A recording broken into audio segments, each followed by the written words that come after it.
those with victims of quake in Turkey.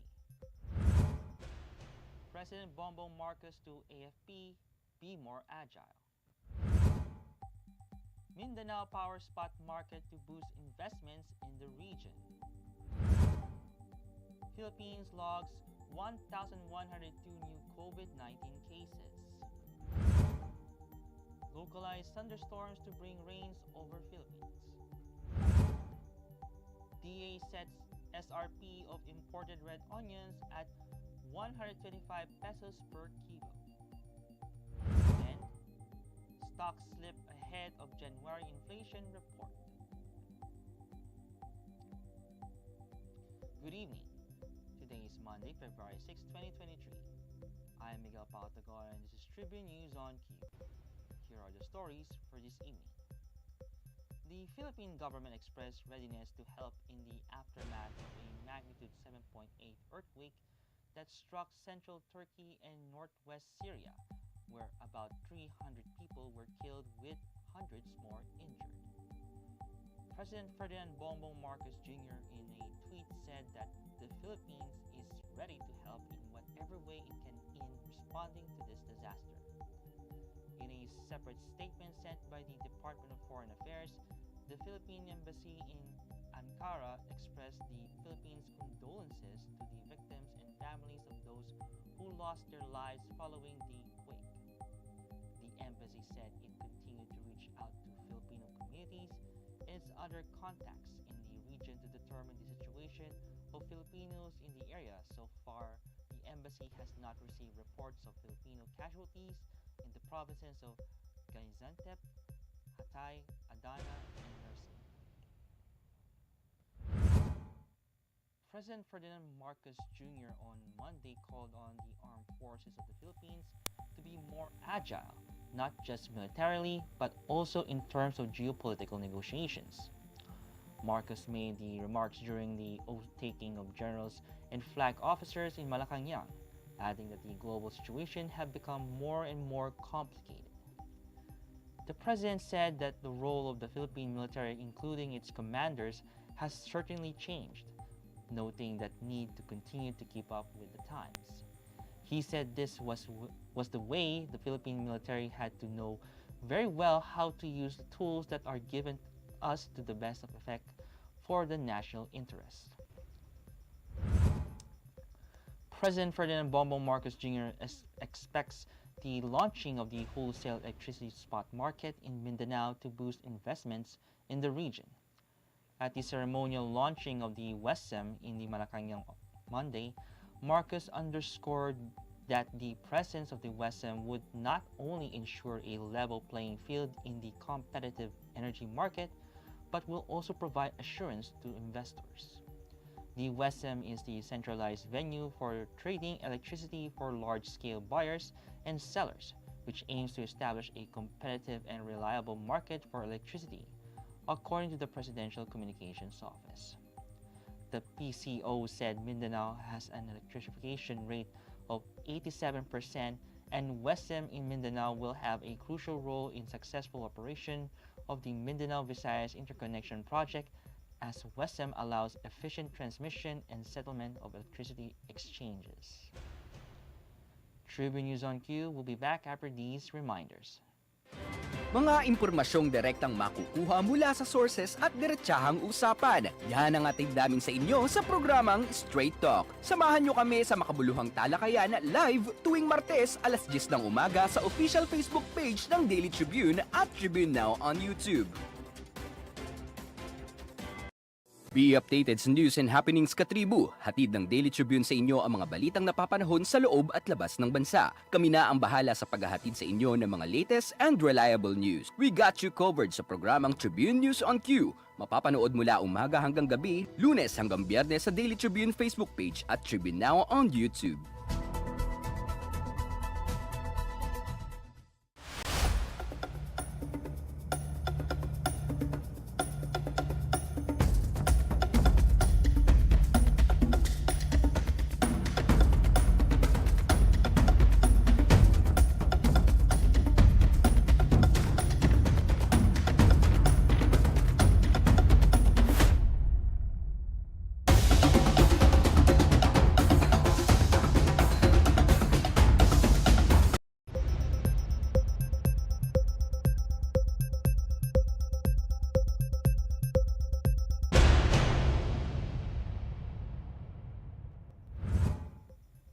In other news, the Philippines logged 1,102 new COVID-19 cases from January 30 to February 5, 2023, the latest Department of Health bulletin has indicated.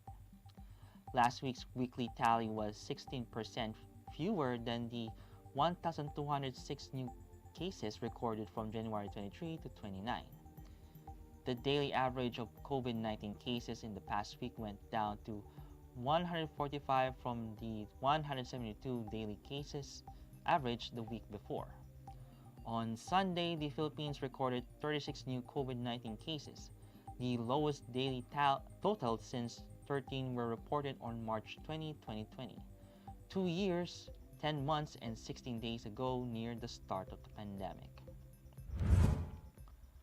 State Weather Bureau Pag-asa announced that isolated rain showers may prevail over the Philippines as the localized thunderstorms continue to affect the country. The weather system will bring partly cloudy to cloudy skies with isolated rain showers or thunderstorms in Metro Manila and the rest of the country, with flash floods and landslides possible during severe thunderstorms. The Weather Bureau said moderate to strong winds and moderate to rough waters are forecast in the eastern section of the country, while light to moderate winds and slight to moderate waters will be experienced in the rest of the country. In business, the Department of Agriculture has set the suggested retail price of imported red onions at 125 pesos per kilo, which will take effect on Wednesday, February 8. DA Assistant Secretary Christine Evangelista said that the 125 peso per kilo SRP was reached after a stakeholders meeting attended by importers, traders, and retailers. The DA official said among the factors considered in determining the 125 pesos SRP for imported red onions include importer's price, including expenses after landed cost, which is around 77 pesos, and wholesaler's price. Evangelista said that the policy will be in effect starting Wednesday this week to give more time both for the government and the stakeholders to be informed of the said SRP. And the local bourse main index closed lower Monday ahead of the release of the January 2023 inflation report, while the peso slipped to 54 level, which has been traced to correction against the United States dollar. After raising several days last week, the Philippine Stock Exchange Index lost 1.29% or 19.77 points to 6,936.61 at the closing bell. It was tracked by counters across the board, with all shares down by 0.83% or 30.78 points to 3,674.68. The services posted the biggest decline among the sectoral gauges after it slipped by 1.33% and was trailed by financials 1.22%, property 1.21%, holding firms 1.04%, industrial 0.79%, and mining and oil 0.33%. Volume totaled 1.24 billion shares amounting to 9.95 billion pesos. Decliners led advancers at 103 to 79, while 51 shares were unchanged. Meanwhile, the local currency depreciated to 54.39 to a greenback from its 53.68 close last Friday. That wraps up the stories tonight. Catch us again tomorrow at 9:30 p.m. only here at Daily Tribune's Facebook page. Again, this is Miguel Pagtatatag, and you're watching Tribune News on Cue. Stay safe, stay healthy, and stay at home. Good night, and God bless us all. Catch the latest news on our website, tribune.net.ph. Follow us on Facebook, Twitter, and Instagram. Subscribe to our YouTube channel, Tribune Now. Download the Daily Tribune app on Apple Store for iOS and Google Play for Android to get the latest and most comprehensive news online. Daily Tribune invites you to join its Viber community, Katribu, to get updates on the hottest news on politics, business, sports, lifestyle, and entertainment. Emoticons of the Tribune mascot Tercito are available on our community Viber.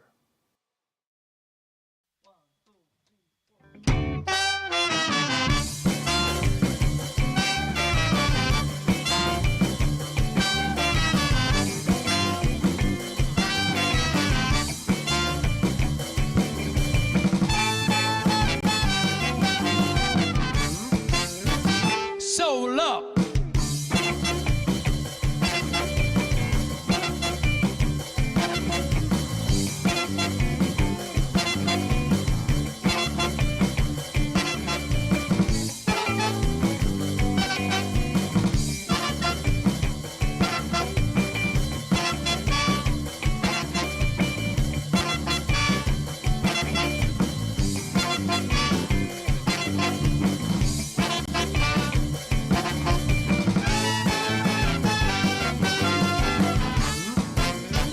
Soul up.